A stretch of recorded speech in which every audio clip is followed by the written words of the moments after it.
Stage 4 మోకాళ్ల అరుగుదలకి నొప్పి లేకుండా కీళ్ల మార్పిడి ఆపరేషన్ చేయబడును. Doctor Ramesh Gajula, endoscopic spine ortho surgeon and pain physician, Panacea spine pain ortho and sleep centre, Uppal, Hyderabad. అందరికీ కూడా నమస్కారం. శ్రీకాకుళం జిల్లాలోనే ఎంతో ప్రసిద్ధి చెందిన పురాతనమైన చరిత్ర కలిగిన ఆలయం శ్రీ కూర్మనాథుడు ఆలయం. ప్రస్తుతం ఆ ఆలయాన్ని దర్శించుకున్నాం. మరి నాతో పాటు స్థానిక శాసనసభ్యులు సోదరులు గొడ్డు శంకర్ గారు, అలాగే విజయనగరం శాసనసభ్యురాలు సోదరిమణి అదితి గజపతిరాజు గారు, అలాగే జిల్లా కలెక్టర్ వారు, అలాగే ఈ కమిటీ తాలూకా ఆలయ బోర్డు మెంబర్స్, ట్రస్టీస్ అందరూ కూడా ఈ సందర్భంగా విచ్చేస్తున్నారు. మరి ఈరోజు కేవలం దర్శనం చేసుకోవడానికే కాకుండా ఈ యొక్క ఆలయాన్ని అన్ని విధాలుగా అభివృద్ధి చేయాలి, ఒక ప్రధానమైన ఒక స్పిరిచువల్ సెంటర్గా, ఒక ధార్మిక కేంద్రంగా తయారు చేయాలన్న ఆలోచనతోని ఈరోజు దర్శనంతో పాటు చుట్టుపక్కల ఉన్నటువంటి ప్రాంగణం అంతా కూడా పరిశీలించడం జరిగింది. నేను కూడా అనేక సందర్భాల్లో ఇక్కడ వచ్చినప్పుడు కానీ ఈ ఆలయం గురించి ఎవరితోనైనా రాష్ట్రంలో, దేశంలో, ఇతరత్ర వాళ్ళతో మాట్లాడితే మరి దీని తాలూకా ప్రసిద్ధి అంటే 7వ శతాబ్దం నాటి ఆలయం ఇది. అలాగే విష్ణు పురాణానికి సంబంధించి ఎంతో పురాతనమైనటువంటి చరిత్ర ఈ యొక్క శ్రీకూర్మ ఆలయానికి ఉంది. అలాగే కూర్మనాథుడిని పూజించే ఆలయం కూడా మనం తీసుకుంటే బహుశా నాకు తెలిసి ఇంకెక్కడా లేదు. ఇదే కూర్మనాథుడి ఆలయం మన ప్రపంచంలోనే ఒక ఆలయం ఏంటంటే మన శ్రీకూర్మం తాలూకా ఆలయం. ఈ ఆలయానికి ఒక ప్రసిద్ధి ఉండడం అది ఒక పక్కన అయితే, మరొక పక్కన మరి పెద్దలు స్వర్గస్థులైనటువంటి వారికి పిండ ప్రదానం చేయడానికి కూడా ఒక ప్రధాన కేంద్రంగా ఇక్కడ అందరూ కూడా వచ్చి ఆ కార్యక్రమాలు కూడా చేస్తూ ఉంటారు. సో ఇటు దర్శనంకి వచ్చినప్పుడు, ఆ కార్యక్రమాలు చేసినప్పుడు అన్ని విధాల సౌకర్యాలు కల్పించాల్సినటువంటి బాధ్యత ఈరోజు ఉంది. కాబట్టి అవి ఏవేవి ఎలా డెవలప్ చేయొచ్చు అన్న దాని మీద కలెక్టర్ గారితో, ఇక్కడ స్థానికులతో, బోర్డు మెంబర్స్తో, ఆలయ పూజారులతో, ఈఓతో, ఎండోమెంట్స్ డిపార్ట్మెంట్ అందరూ కూడా కలిసి కొన్ని విషయాల మీద చర్చించాం. అందులో ముఖ్యంగా నేను చెప్పినటువంటిది 7వ శతాబ్దం నాటి ఆలయం.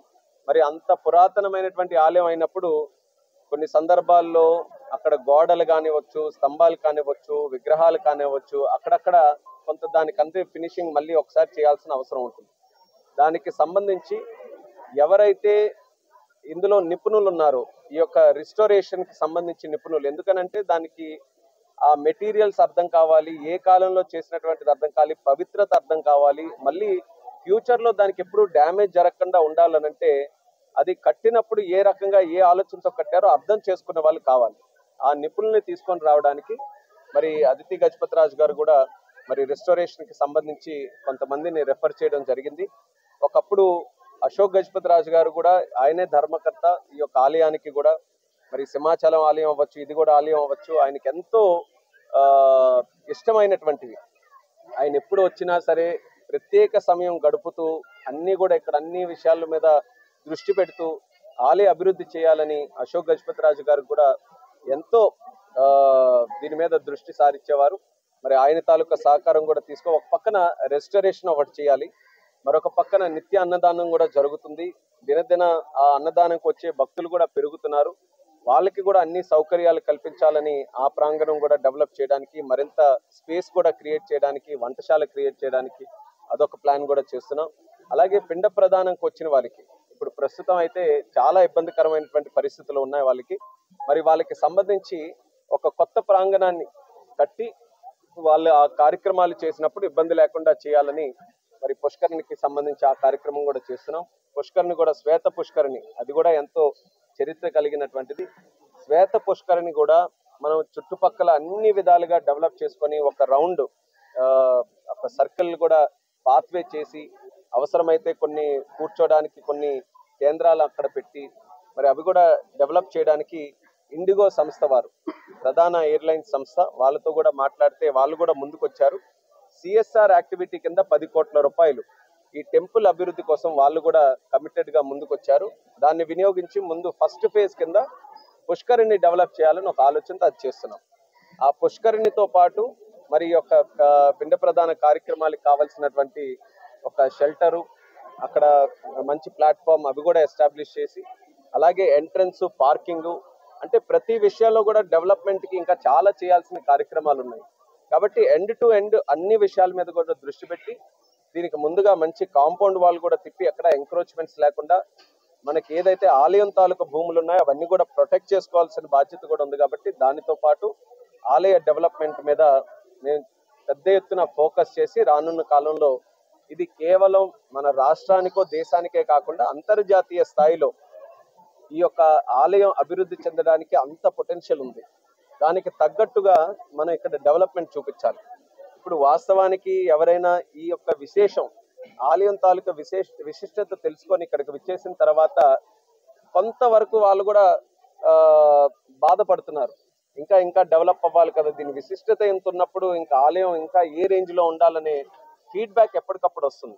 కాబట్టి స్థానికులకు కూడా మేము చెప్పాం, స్థానికంగా కూడా శ్రీకూర్మం అభివృద్ధి చెందాలన్నా, జిల్లా అభివృద్ధి చెందాలన్నా రిలీజియస్ టూరిజం అనేది మనకున్న గొప్ప అవకాశం. అరసవల్లిలో సూర్యనారాయణ స్వామి దేవాలయం ఉంది, శ్రీకూర్మంలో మనం ఉన్న దగ్గర ఇప్పుడు కూర్మనాథ స్వామి ఆలయం ఉంది, శ్రీముఖలింగేశ్వర ఆలయం మనకి శ్రీముఖలింగంలో ఉంది. అలాగే ఎన్నో ఆలయాలు మనకి శ్రీకాకుళం జిల్లాలో వెలిసి ఉన్నాయి, పురాతనమైనటువంటి ఆలయాలు ఉన్నాయి. దాంట్లో మనం భక్తులకి ఇబ్బంది లేకుండా వాళ్ళందరికీ మంచి ఫెసిలిటీస్ గాని ఇవ్వగలిగితే ఒక పెద్ద రిలీజియస్ టూరిజం కి ఒక సెంటర్ లా, ఒక హబ్ లా శ్రీకాకుళాన్ని మనం క్రియేట్ చేయొచ్చు. అది చంద్రబాబు నాయుడు గారి తాలూకా విజన్. మా శ్రీకాకుళం జిల్లాకి ఆ రకంగా అభివృద్ధి చేయడానికి చంద్రబాబు నాయుడు గారు కూడా సపోర్ట్ చేస్తున్నారు. అలాగే కేంద్ర ప్రభుత్వం నుంచి ఎక్కడ అవకాశం ఉంటే వాళ్ళ సపోర్ట్ కూడా తీసుకొని ఈ ఆలయాలన్నీ అభివృద్ధి చేయడానికి ఒక ప్రయత్నం మేము చేస్తున్నాం.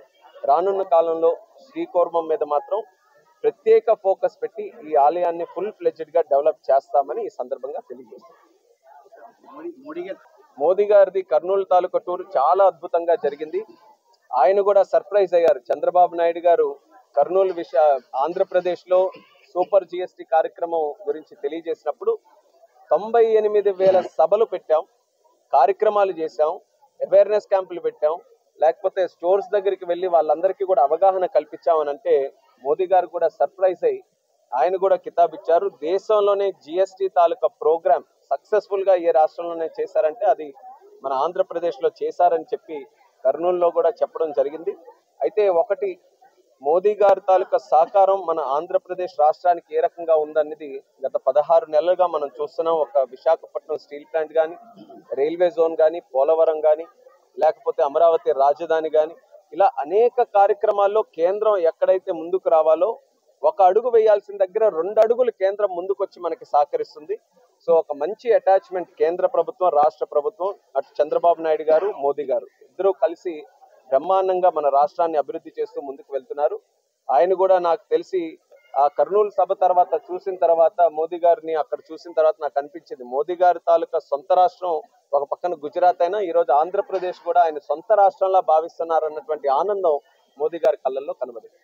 తెలుగులో ఫాస్టెస్ట్ న్యూస్ యాప్ ఇప్పుడు కొత్త అవతారంలో 5 సెకండ్లోనే పూర్తి వార్తా సమాచారం మీ చేతిలో. సోషల్ మీడియా ట్రెండ్స్ మీ కళ్ళ ముందుకే live TV and voice search options తో ఇప్పుడే డౌన్లోడ్ చేయండి. యాప్ లింక్ డిస్క్రిప్షన్ లో ఉంది.